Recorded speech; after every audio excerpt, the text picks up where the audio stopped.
Boa noite, queridos, a paz de Jesus. Estou aqui acompanhado do meu caçula, o Tiago. Eu tenho 4 filhos, 3 meninas e o Tiago que veio salvar o time lá. Menino, sonho do pai, ter um filho homem, aquele negócio todo. E o Tiago veio alegrar o nosso coração. A esposa não está presente. Eu agora não tenho cara, mas tenho netos. Não tenho cara de avô, não. Mas a coisa mais deliciosa é ser avô. Quem é avô aí sabe desse negócio, como é bom ter um neto, uma neta. Eu tenho 2 netas e a esposa não pôde vir porque eu sempre prometi que eu jamais iria cuidar de netos, porque tem uma agenda muito complicada. Mas quando a minha filha disse, vou botar na creche, eu olhei para aquele bichinho de 3 meses, falei, não, até 1 ano fica aqui em casa. A esposa já disse que quando fizer 1 ano jamais vai deixar ela sair de lá. Enfim, estamos curtindo esse momento tão gostoso com a graça do nosso Deus. Antes de eu pregar a palavra, eu queria fazer a você um convite. Eu não sei se você tem o desejo, eu acho que todos aqui têm o desejo de conhecer a terra de Israel. Quem tem esse sonho, diga amém. Poxa vida, Bispo Robson já esteve comigo. Desde o ano 2000, a cada 2 anos, nós fazemos uma caravana. Levamos grupos a Israel, onde as pessoas têm o privilégio de andar e passear pelo caminho que Jesus caminhou. E todos os anos, a cada 2 anos fazemos essa caravana. E a próxima caravana, a última, saiu ano passado, em julho do ano passado. Fizemos conexão na Turquia, em Istambul, depois fizemos Egito, Jordânia, finalmente andamos pela terra de Israel. A próxima caravana vai ser no mês de janeiro, pegar um frio na Europa, então nós vamos fazer conexão em Paris. De Paris nós vamos ao Cairo, no Egito. Do Cairo nós vamos descer um pouquinho mais ao sul, cerca de quase 600 quilômetros, onde estão a maior parte dos monumentos do Egito, está em Luxor. Então nós vamos a Luxor, fazer um bate-volta de avião, tipo Rio-São Paulo, pela manhã voltando à noite. Depois vamos fazer o caminho pelo deserto. Imagina você caminhando pelo deserto, aquele caminho que Moisés fez levando o povo de Israel. Vamos subir ao Monte Sinai. Se você tiver coragem de subir comigo, a gente leva umas 4h30 subindo. Tem que subir de madrugada porque estamos no deserto. Durante o dia, 50 graus, 52, não dá para você subir durante o dia. Tem que subir à noite. Aí à noite a temperatura cai para -5, -10. Aí você enfrenta, ou é calor ou é frio. Então é melhor enfrentar o frio porque ninguém consegue. Se você de repente estiver subindo comigo e desistir, não aguento mais, bispo, não tem nenhum problema. Você apanha $5, eu deixo você na tenda de um beduíno, cheiroso, você dá $5 para ele te dá um cobertor fedorento para você se cobrir, te dá uma cachaçinha que eles têm lá para esquentar, e tu fica ali me esperando até o dia seguinte, quando o sol nascer, eu descer com o grupo, passo ali, te pego e a gente volta então para o hotel. Então nós vamos rodar por todo o Egito, parando em Mara, parando em Refidim, subindo ao Monte Sinai. Depois nós vamos entrar finalmente em Israel, em a última cidadezinha ao sul, em Eilat.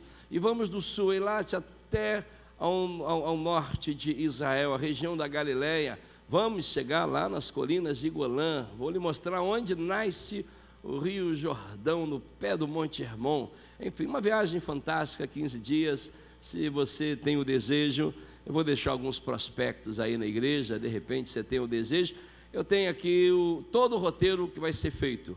Então, cada dia da viagem, e você então vai fazer essa viagem, com certeza será uma bênção para a sua vida. Diga amém por isso, irmãos. Bispo Robson já fez essa viagem conosco, foi uma viagem, fizemos Jordânia juntos, foi Petra, enfim, é uma viagem muito interessante, muito legal, e vai abençoar muito a sua vida. É emocionante você entrar no Getsemane, porque o Getsemane é onde Jesus realmente viveu aquele momento de agonia. Quando você chega no túmulo, ele está vazio. Jesus vive, ressuscitou. Diga glória a Deus por isso. Pois é, então você vai a esses lugares fantásticos que a palavra de Deus é você andar no cenário da Bíblia, é muito legal. Então, se você quiser depois, tem prospectos, você liga lá para São Paulo, que é o escritório da agência que eu trabalho, desde o ano 2000, a gente trabalha com o pessoal e é muito legal. Eu quero pregar uma palavra ao seu coração nesta noite. Fazia muito tempo que eu não vinha por essas bandas mesmo, e é bom estar aqui com os irmãos. E quando o bispo Robson falou comigo, 24 anos, eu pensei, eu não sei quantos estavam aqui quando a igreja fez 23 anos, levante a mão, quem estava aqui? Quem não estava aqui quando a igreja fez 23 anos? Quem não estava aqui? Algumas pessoas. Pois é. Eu fiquei pensando, sabe em quem? Eu fiquei pensando naquelas pessoas que estavam aqui quando a igreja completou 23 anos e que não estão aqui quando a igreja completa 24 anos. Pensei nessas pessoas. E talvez nesse momento você esteja lembrando daquele irmão, daquela irmã. Talvez aquele irmão, aquela família tão maravilhosa, resolveu viajar e foi para um outro estado, foi para um outro país, de repente mudou aqui do bairro, e talvez pessoas, vou para outra igreja, acontece esse tipo de coisa. Mas eu fiquei pensando naquelas pessoas que não viajaram para lugar nenhum, que não se mudaram para lugar nenhum, e não foram para igreja nenhuma. Essas pessoas que nesse momento estão lá no botequim, enchendo a cara. Eu fiquei pensando nas pessoas que já estiveram aqui e foram uma bênção para nós, e nos abençoaram com canções, com palavras, com atitudes, e que hoje elas estão afastadas do Evangelho. E eu fiquei pensando como nós olhamos para elas e como nós tratamos essas pessoas. Será que a gente passa na porta do bar, olha para lá para dentro e vê esse pessoal e diz assim, está perdido lá, ó. Eu não, estou na igreja, estou firme. Como é que a gente olha? Então eu quero pregar uma palavra ao seu coração, vou precisar da sua atenção, porque eu vou trabalhar em cima de uma história, vou contar muitos detalhes dessa história na Bíblia. Eu queria pensar nessas vidas, pensar em nós. Você promete que nos 25 anos você vai estar aqui, bodas de prata da igreja, é isso? Você promete que vai estar aqui? Pois é. Coisas podem acontecer. Eu espero que você esteja aqui, mas coisas podem acontecer. E como é que nós tratamos e vamos tratar uns aos outros? Então, o tema que eu dei para essa palavra, peço você para se colocar de pé, vai ser projetado aqui. E o tema vai ser, dá para colocar? Já foi? Aqui. E o tema é esse aqui, ó. Consolo ou o quê? Nós temos dado a essa gente consolo? Ou nós temos oferecido pedradas nessa gente? Como é que tem sido o nosso comportamento? Então eu quero ler um texto na palavra que está em Zacarias. Vou ler um único versículo para início da nossa meditação.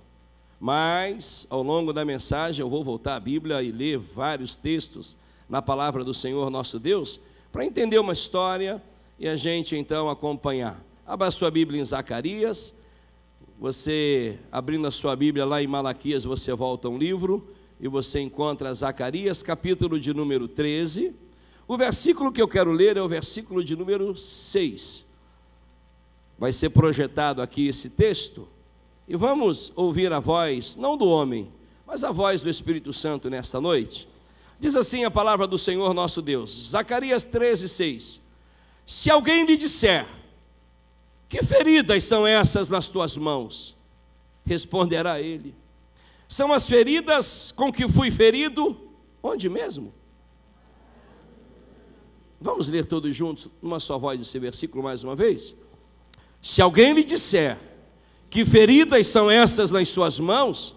Responderá ele, são as feridas com que fui ferido na casa dos meus amigos. Oremos. Pai, em nome de Jesus, nós somos gratos a Ti por estarmos reunidos nesse lugar. Gratos somos a Ti, ó Deus, por mais um ano dessa igreja.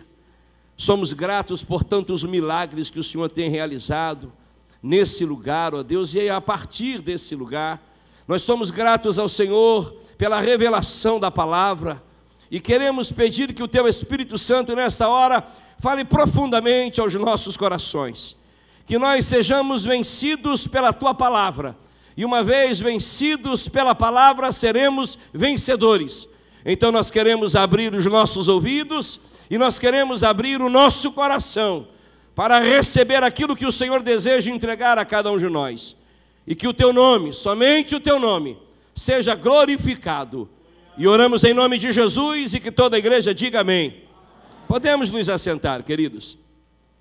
Se alguém lhe perguntar que feridas são essas aí no seu corpo, ele responderá: fui ferido. Onde você foi ferido? E ele diz: eu fui ferido na casa dos meus amigos. Esse texto de Zacarias capítulo 13, versículo 6, que nós acabamos de ler, é uma profecia direta com respeito à pessoa de Jesus Cristo, porque Jesus, ele foi ferido.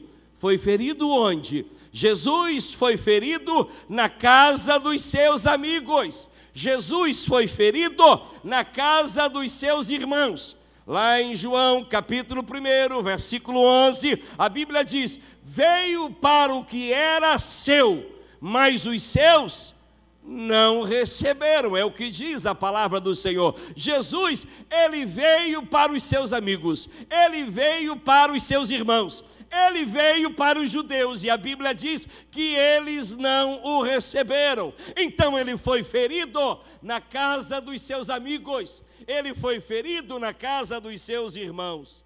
E a verdade é que nós nunca esperamos ser feridos pelos nossos irmãos. Nós nunca esperamos ser feridos pelos nossos amigos. Deixa-me lhe fazer uma pergunta. Você tem amigos? Não, aqueles do Face não serve. Você tem amigos? Mais do que isso, você é amigo?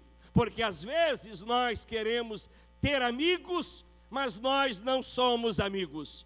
Outra pergunta: o que é um amigo? Aurélio vai definir para nós o que é um amigo, e ele diz que amigo é aquele que é ligado a outrem por laços de amizade. Ele diz mais: o amigo ele é um companheiro. O amigo ele é um protetor. E quando eu olho para a Bíblia, eu quero usar nessa noite um personagem. Eu quero falar um pouquinho sobre Davi. E Davi, ouça isso, Davi é alguém que nos ensina algo a respeito desse assunto. Porque Davi, ele foi amigo, Davi, ele foi companheiro, Davi, ele foi protetor, Davi, ele foi fiel. Davi, ele surge no cenário bíblico, lá em 1 Samuel, capítulo de número 16, quando a Bíblia diz que o profeta Samuel é enviado à casa de Jessé por ordem de Deus, com uma missão. Ele deveria ir à casa de Jessé para ungir o novo rei sobre Israel. É o que diz a Bíblia. Segundo a ordem de Deus, Davi foi ungido. E tão logo ele foi ungido, tão logo o azeite foi derramado sobre a sua cabeça, a Bíblia diz que o Espírito Santo se apossou de Davi. Leia comigo 1 Samuel 16, 13, será projetado aqui. Olha o que diz a palavra do Senhor. Tomou Samuel o chifre do azeite e ungiu no meio dos seus irmãos. E daquele dia em diante, diz o texto, o que aconteceu mesmo, igreja?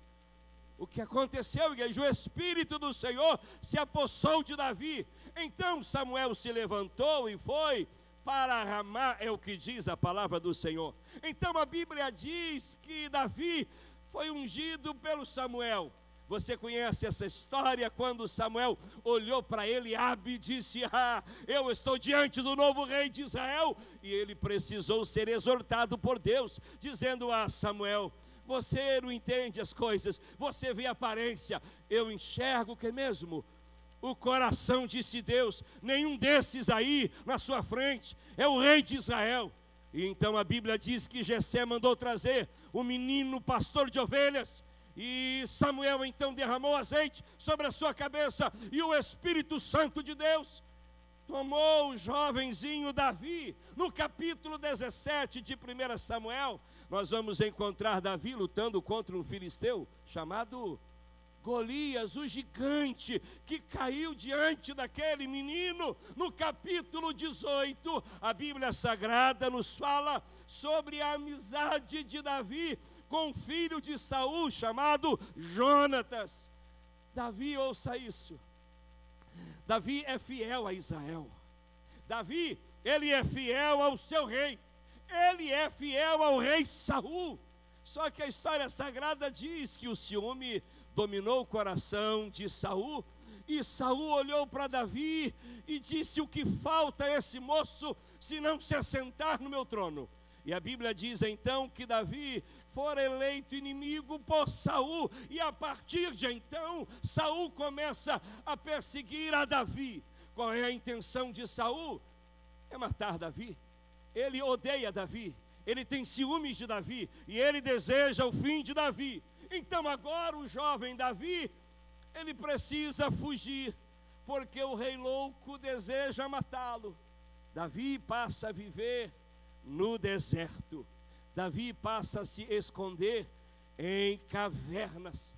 Davi agora tem noites mal dormidas. Davi agora, ele não descansa. Parece que não tem paz. Não pode ter um endereço fixo. Ele vive nas cavernas de En-Gedi, mudando de cavernas dia após dia, porque ele sabe que a qualquer momento o exército de Israel com Saul bate na sua porta, o prende e o mata. Aí a história sagrada vai dizer que um dia Davi se escondeu numa caverna. Ele se escondeu na caverna de Adulão. E quando ele se escondeu na caverna de Adulão, a Bíblia diz que os seus familiares foram vê-lo.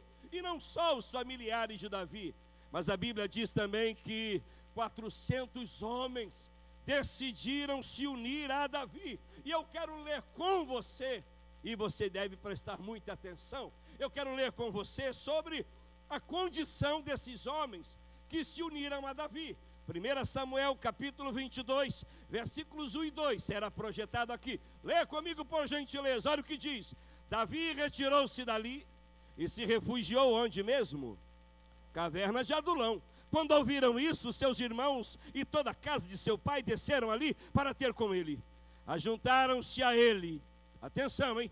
Todos os homens que se achavam em aperto, e todo homem endividado, e todos os amargurados de espírito. E ele, Davi, se fez chefe deles, e eram com ele uns 400 homens. Agora Davi não está mais sozinho.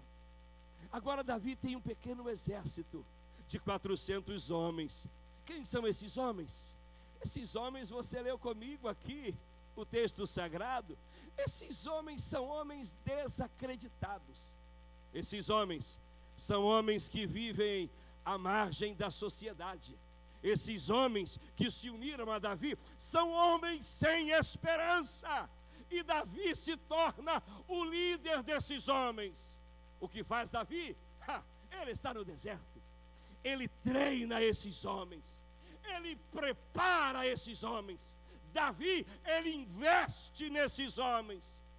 E esses homens passam a ser seus amigos. Na verdade, mais do que amigos, esses homens passam a ser seus irmãos. Mas a perseguição feita por Saul, ela vai se intensificando. E Davi, com o seu pequeno exército, continua fugindo, porque o exército de Israel é numeroso. Então o rei Saul vai intensificando cada vez mais a perseguição a Davi. Davi não sabe mais o que fazer e toma uma decisão. Sendo ele o estrategista, Davi, ele disse: olha, a qualquer momento eu vou ser pego por esse maluco aí, com esse exército dele. A qualquer instante ele vai me encontrar. Então ele tomou uma decisão. Atenção, igreja.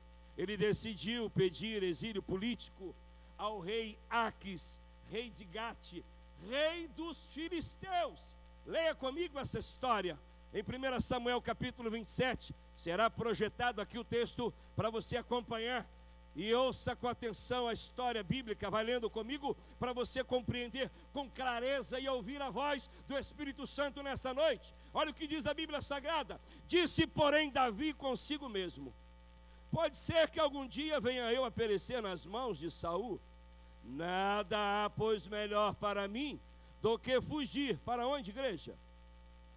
Terra dos filisteus, para que Saul perca de todo as esperanças e deixe de perseguir-me por todos os limites de Israel. Assim me livrarei da sua mão. Dispôs-se Davi, e com uns 600 homens, ou era 400, já virou quanto? 600, 200 homens a mais. Ele foi com os 600 homens que estavam com ele, passou a Aques, filho de Maoque, rei de Gate. Versículo 3, habitou Davi com Aques em Gate, ele e os seus homens, cada um com a sua família. Davi com ambas as suas mulheres, Ainoã, a Jezreelita, e Abigail, a viúva de Nabal, carmelita. Avisado Saul de que Davi tinha fugido para Gate, o que aconteceu? Funcionou. Desistiu de o perseguir. Disse Davi a Aques, rei de Gate: se achei mercê na tua presença, dá-me um lugar numa das cidades da terra, para que ali habite, porque há de habitar o teu servo contigo na cidade real. Versículo 6 diz: então lhe deu Aques, naquele dia, a cidade de Ziclag, pelo que Ziclag pertence aos reis de Judá até ao dia de hoje. Atenção aqui, por favor. Davi, sendo um guerreiro, Davi, sendo um estrategista, ele decide então habitar na terra dos filisteus, porque ali era o único lugar que ele imaginou ser seguro. Ali Saul não vai me perseguir. O rei dos filisteus recebe a Davi, disse para Davi: você pode ficar conosco. E Davi então, depois de um tempo habitando na cidade real, aproximou-se do rei e disse: rei, eu não acho legal eu aqui com esses meus homens, habitando na cidade real. Dá um pedacinho de terra para nós, concede um terreninho para nós recomeçarmos a nossa vida. E o rei então disse: tá legal, Davi, eu vou te dar a cidade de Ziclag. Você leu comigo o texto. O rei Aques deu a Davi a cidade de Ziclag. Davi com os seus 600 homens e os familiares habitam aquela terra. E ali eles começam então as obras, edificam a cidade, eles construíram casas, estruturaram todo aquele espaço para que ele, Davi, com a sua família e os seus homens e as famílias dos seus soldados e amigos e irmãos pudessem habitar naquele lugar. O que eles querem? Eles querem um lugar de descanso. Aqueles homens em Ziclag finalmente encontraram a paz. Aqueles homens finalmente encontraram a alegria. Sabe por quê? Porque agora não precisamos mais fugir. A estratégia do nosso líder deu certo. Davi é inteligente. Agora nós não precisamos mais acordar na madrugada, noites mal dormidas nunca mais. O tempo agora é um tempo de paz. Não está escrito na Bíblia, mas a Bíblia me permite pensar. Eu fico pensando, imaginando o quê? A conversa dos 600 soldados. Eu fico imaginando nas esquinas de Ziclag, eles conversando entre si, batendo um papo. Eu quase posso ouvi-los falando a respeito da liderança de Davi. Nosso líder, nosso pastor é demais, né? Como ele é inteligente. Nosso líder, ele é ousado. Nosso líder, ele é corajoso. Davi, ele é destemido. Todos os que estão ali em Ziclag são gratos a Davi. Todos os que habitam em Ziclag estão felizes com Davi. Mas um dia, atenção à história, chegou uma notícia a Ziclag. E a notícia era a seguinte: olha, o rei Aques vai sair para a guerra. Davi é amigo, Davi é fiel, Davi é grato. E Davi então disse e pensou consigo mesmo: se o rei que me deu esse espaço para eu viver em paz com os meus soldados e família vai para a guerra, é justo que eu, sendo um guerreiro, me apresente a ele para ir à guerra também. Davi então foi até o rei e disse: olha, rei, o senhor é homem bom, o senhor foi bondoso comigo. Quero me apresentar ao senhor para guerrear a sua guerra. Eu e os meus 600 homens, Aquis conhecia Davi, sabia quem era Davi. Aquis conhecia a capacidade dos guerreiros preparados por Davi. Ele disse: Davi, vai ser muito bom poder contar com esse reforço no meu time. Vai ser muito bom ter vocês guerreando a nossa guerra. Você pode ficar. Aí Davi, com os seus 600 homens, ele se uniu ao exército de Aquis, dos filisteus. Só que de repente os príncipes dos filisteus olharam. Aquele cara ali, quem é aquele cara? Aquele sujeito não é o Davi? Não, Davi é lá de Israel. Pô, mas está aqui com a gente. É Davi sim. É ou não é? É Davi. Foram ao rei e disseram: rei, esse cara aí é o Davi? Sim. Davi, com os seus 600 homens, vai sair para guerrear conosco. Não. O senhor nunca ouviu a musiquinha que eles cantam lá em Israel? Que música? Saul feriu a milhares, mas Davi a 10 milhares. Os 10 milhares que ele feriu, muitos eram filisteus. Esse homem não pode ir conosco.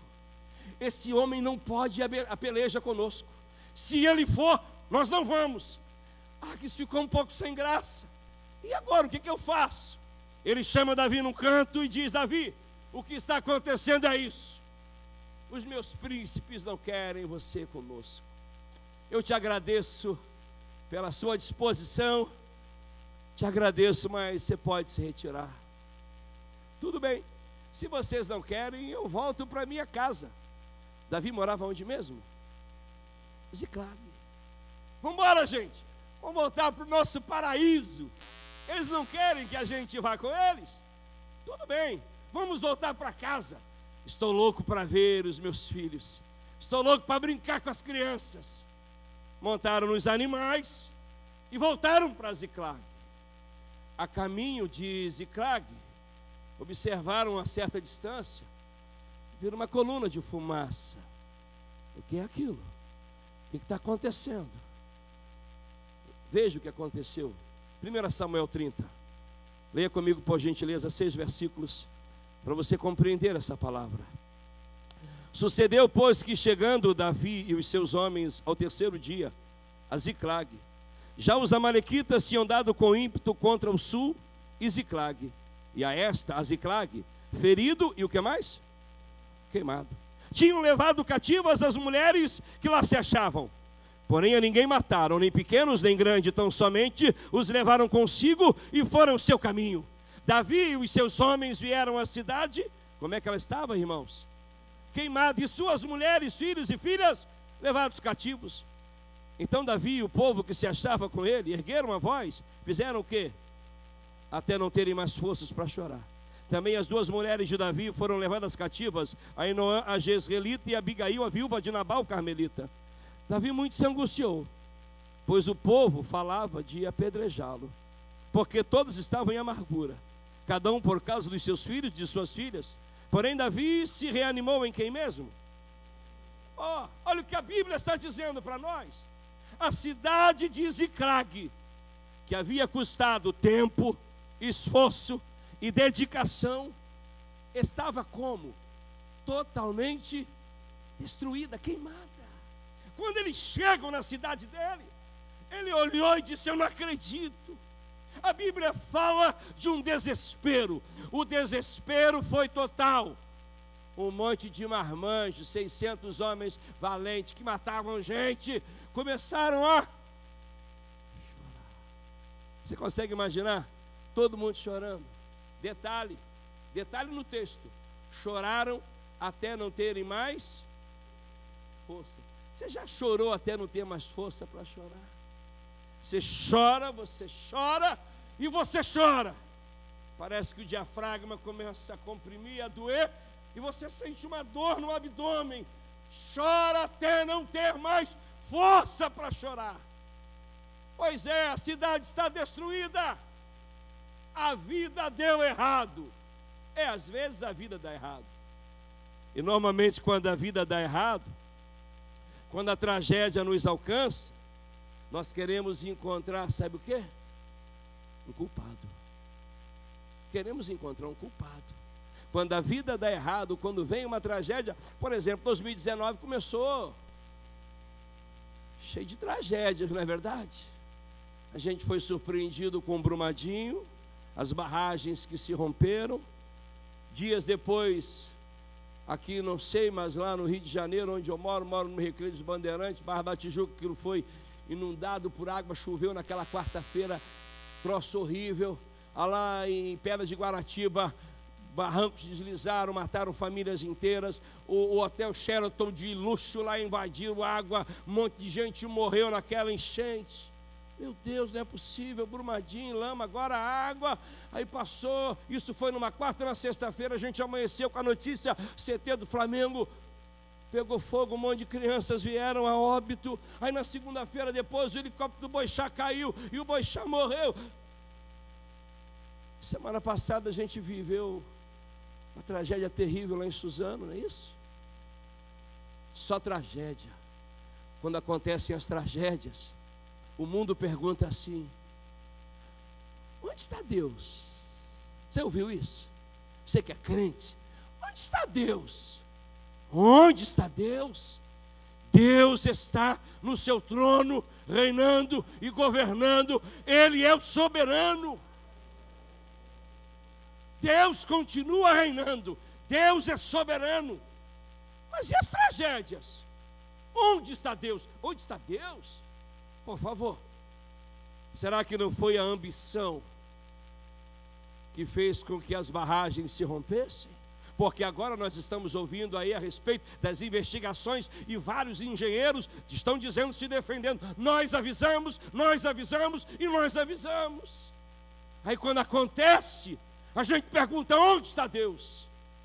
Eu estava visitando lá uma comunidade, entrei com um carro lá e tem um rio. As pessoas jogando lixo no rio. Eu disse: gente doida, né? Porque ele joga lixo no rio, a gente joga lixo na rua. Aí quando chove, o lixo que nós jogamos entope os bueiros, as ruas transbordam, invade a nossa casa. Onde está Deus? Deus. A gente diz assim, agora o método pedagógico para as crianças, não a palmada. A gente diz, olhando para a cara um do outro: não gosto mais de você, vou embora. E os filhos? A gente vai criar. Aí as crianças ficam entre as pessoas que elas mais amam. Aí o pai vai embora, consegue construir outra família e deixa o filho lá. Aí quando aconteceu em Suzano, eu perguntei: e a família desse rapaz? Não, morava com a avó morreu. Por que morava com a avó e com o avô? E não morava com os pais? Aí a gente já não educa mais. Aí a gente diz assim: não, isso aí é bullying. Eu tenho 55 anos de idade. Você aí com uma certa idade parecida com a minha. Na nossa época, esse nome não existia, bullying. Mas a gente era zoado à beça.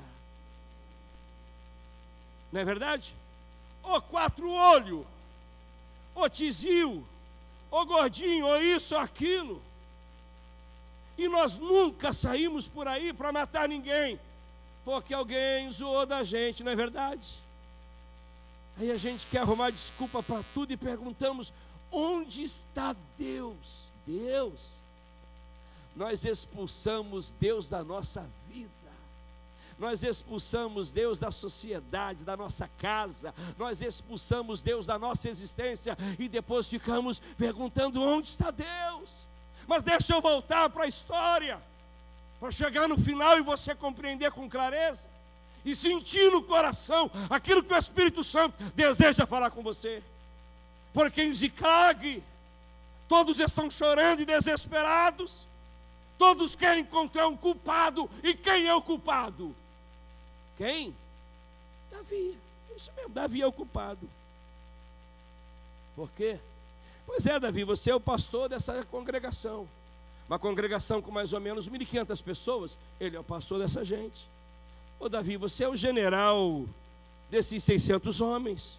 Davi, você é o maior estrategista que nós já conhecemos. Davi, como é que você dá uma mancada como essa, Davi? Você agiu de uma forma muito infantil, muito primária. Davi, quando foi se apresentar a Aques, rei de Gate, para guerrear a guerra dele, ele levou 600 homens. Ele tinha quantos homens? 600. Ele levou todo mundo. Ele não deixou ninguém para proteger a cidade. Ô Davi, deixa 50 aí, leva 550. Não, levou todo mundo. Aí os amalequitas estavam andando e roubando e agindo naquela região. Chegaram em Ziclag, começaram a entrar na cidade, não havia resistência. O que eles fizeram? Eles entraram, eles roubaram toda a riqueza, prata, ouro, tudo eles roubaram. Eles sequestraram as mulheres, disseram: quantas mulheres serão as nossas escravas sexuais? Vamos levar essas mulheres, e as crianças vão servir de escravos para nós. Estavam saindo da cidade. Aí já é fantasia na minha cabeça. Quando alguém disse: por que não destruir a cidade? Boa ideia. Coloque fogo em tudo. Sequestraram mulheres, crianças, roubaram toda a riqueza, incendiaram a cidade. Como é que a cidade está? Destruída. E de quem é a culpa? De Davi. Eu olho para um canto e vejo Davi. Davi está triste. Davi está se sentindo culpado. Vacilei, bobeei. Davi tem uma necessidade agora. Qual é a necessidade de Davi? Davi está precisando dos seus amigos. Porque nesses momentos da vida, nós precisamos de pessoas que nos consolem. Porque quando a vida dá errado, nós precisamos de pessoas que nos protejam. Quem é Davi? Davi é o cara que investiu parte da sua vida na vida daqueles homens. Então tudo que Davi esperava era ser ajudado por aqueles homens. Mas qual foi a atitude daqueles homens? Volte ao texto, versículo 6, 1 Samuel, capítulo 30, leia aqui por favor. Mais uma vez, olha o que diz: Davi muito se angustiou, pois o povo falava porque todos estavam em amargura, cada um por causa dos seus filhos e de suas. Davi precisava de um ombro. Você já precisou de um ombro alguma vez? Davi precisava de um ombro. Davi precisava de um abraço. Davi precisava de um colo. Davi precisava de uma mão amiga. Mas o que foi que ele recebeu? Ele recebeu ódio. Ele recebeu o ódio daqueles a quem tanto amou e tanto investiu. Você leu comigo o texto? Aqueles homens apanharam o que mesmo? Pedras. Nós vamos apedrejar você. E quando eles apanharam em pedras, eu penso que isso só fez aumentar ainda mais a tristeza, o desespero e a angústia. Davi ficou mais angustiado. Pare e pense comigo. Tente se lembrar. Quem são esses homens que estão pegando em pedras para jogar em Davi? Quem são esses homens? Não se lembra? Volte comigo a 1 Samuel 22, 2. 1 Samuel 22, 2. Será projetado aqui. Ó, quem são esses homens? Ajuntaram-se a ele lá na caverna de Adulão todos os homens que se achavam, leia comigo, em aperto, todo homem, todos os amargurados de espírito, e ele, Davi, se fez chefes deles. Se alguém lhe perguntar: que feridas são essas no seu corpo? Ele responderá: fui ferido na casa dos meus amigos, fui ferido na casa dos meus irmãos. Aqui é a casa do Senhor, E aqui nós nos ferimos às vezes. Feridos na igreja. Você já se sentiu culpado em algum momento da sua vida? Já se sentiu culpado? Você já desejou voltar atrás em alguma decisão, em alguma atitude? Você já precisou em algum momento de abraço? Você já precisou de carinho, de uma palavra, de ajuda? Davi precisou. E o que Davi recebeu foi a ameaça de ser apedrejado. Mas o texto diz que Davi não foi apedrejado, foi ameaçado, mas ele não foi apedrejado. Aí eu penso em nós, penso em você, penso naqueles que não estão aqui nessa noite e que estiveram aqui no aniversário passado. Talvez você tenha sido apedrejado. Davi não foi, mas talvez você tenha sido. E a pergunta que vem ao coração, diante dessa possibilidade, é a seguinte: como prosseguir? Como continuar? Onde conseguir forças para correr atrás? Resposta, você leu comigo, final do versículo 6 de 1 Samuel, capítulo de número 30. O finalzinho diz assim, olha, coloque para mim, por favor. Porém, Davi, em quem? Davi se reanimou no Senhor. Como prosseguir? Como continuar? Davi se reanimou no Senhor.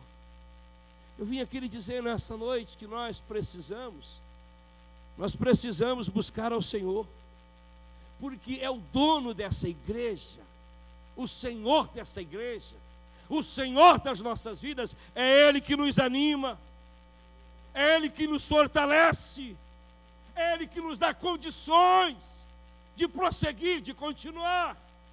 No momento aqui da ministração do louvor, a dirigente falou sobre a graça de Deus. Nós estamos aqui nessa noite por causa da graça de Deus. Nessa manhã, as misericórdias do Senhor se renovaram sobre a sua vida. Davi se reanimou no Senhor. Versículo 7 de 1 Samuel 30, ele mandou chamar Abiatar o sacerdote. Abiatar, me traga a história sacerdotal, eu quero consultar ao Senhor. Versículo 8 de 1 Samuel 30, ele vai perguntar assim a Jeová: perseguirei eu o bando? Alcançá-lo-ei? Terei êxito nessa busca? E Deus disse: vai, Davi, vai, porque eu vou com você. Você vai alcançar esse bando, você vai alcançar os amalequitas, você vai trazer de volta tudo aquilo que eles roubaram de vocês. E a Bíblia diz que Davi foi, e Davi venceu, e Davi conquistou, e trouxe de volta tudo aquilo que lhe pertencia. Então ouça por gentileza, as pessoas podem lhe apedrejar, mas Deus te consola. Deus está aqui nessa noite para te consolar. Deus está aqui nessa noite para te animar. Deus está aqui nessa noite para te ajudar. E com a ajuda de Deus, você pode se levantar. Com a ajuda de Deus, você pode se animar. Com a ajuda de Deus, você pode correr atrás do prejuízo e voltar cantando vitórias ao nosso Deus. Deus não desistiu de você. O Deus da Bíblia é um Deus que nos permite os recomeços. Você pode recomeçar nesse tempo da sua vida. Você pode recomeçar seu casamento, pode recomeçar. O amor morreu, acabou. Deus está aqui para renovar esse amor no coração de vocês e você recomeçar. Você pode recomeçar uma empresa, um negócio. Você pode recomeçar o seu ministério nessa noite. Deus está aqui para te animar.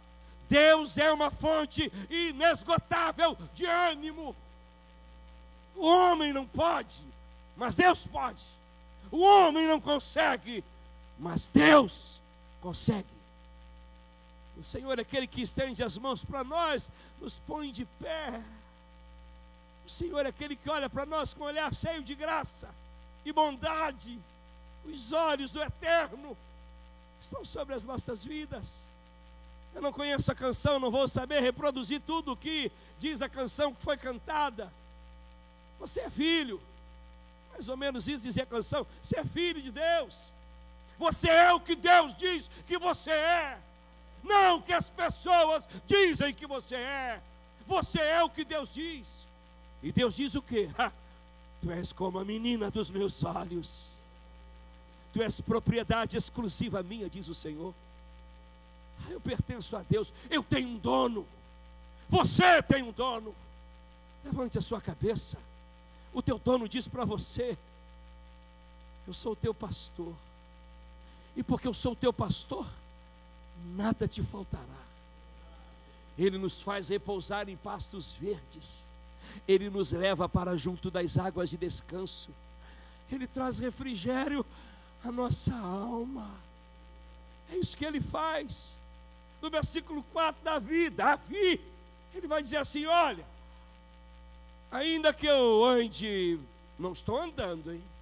Mas é possível que amanhã ou depois eu ande por um vale onde a morte vai estar tão próxima que vai fazer sombra sobre a minha vida, sobre a minha existência.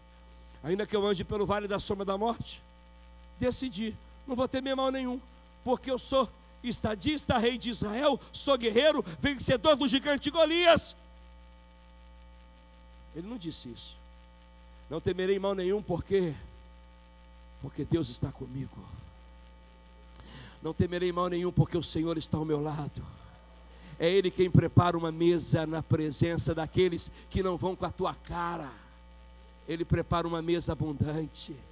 No versículo 6 ele diz: bondade e misericórdia certamente me seguirão aos domingos quando eu estiver na igreja. Quando mesmo? Bondade de um lado, misericórdia do outro, todos os dias da minha vida. E ele termina dizendo: e habitarei onde? Na casa do Senhor para sempre. Você tem um dono. E aqueles que não estão aqui conosco, que já estiveram, também tem um dono, é Jesus Cristo. Vamos atrás deles. Vamos correr atrás dessa gente.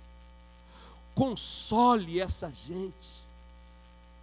Pedradas já estão tomando do inferno, de Satanás. O que faz a diferença é o amor de Cristo em nosso coração. Porque às vezes nós nos achamos melhores. Isso é um pecado. Foi o pecado de Israel. Se achava a única nação. Deus é só nosso. Foi o pecado de Jonas. Quando Deus disse: Jonas, vai a Nínive, capital da Síria, o maior inimigo de Israel. Vai lá e prega. Eu vou pregar para ninivitas. Eu quero que eles morram. Eu não quero que eles se salvem. Eu vou fugir. Às vezes nós somos como um Jonas, um fujão, fugindo do centro da vontade de Deus. Tem muita gente que poderia estar conosco, que estão nos bares, estão envolvidos com drogas e tantas coisas mais. Gente boa, já estiveram aqui conosco, já nos abençoaram tanto, já foram bênçãos, como Davi foi para aqueles homens. E nós agimos como os homens de Davi, pegamos em pedras para jogar neles. Que essa graça bendita que nos alcance a todas essas pessoas. Me perdoe, nós não somos melhores do que eles. Deus ama você tanto quanto ama eles, com amor incondicional. Se levante, vamos celebrar os 25 anos com esses Davis do nosso lado, glorificando o nome do Senhor, com Deus presente em nossas vidas. Nunca haverá um fim. Com Deus presente em nossas vidas, sempre haverá a possibilidade de um recomeço. Então, em nome de Jesus, se anime, porque Ele te consola. E Paulo vai dizer que nós devemos consolar uns aos outros com a consolação com que fomos consolados. Ele me consola, eu consolo o outro, eu consolo o próximo. O que você deseja receber? Consolo ou pedradas? Consolo, pastor? É claro. O que você vai oferecer? Consolo ou pedradas? Acho que meu tempo estourou. Vou ficar por aqui. Que Deus nos abençoe. Aplauda o nome do Senhor.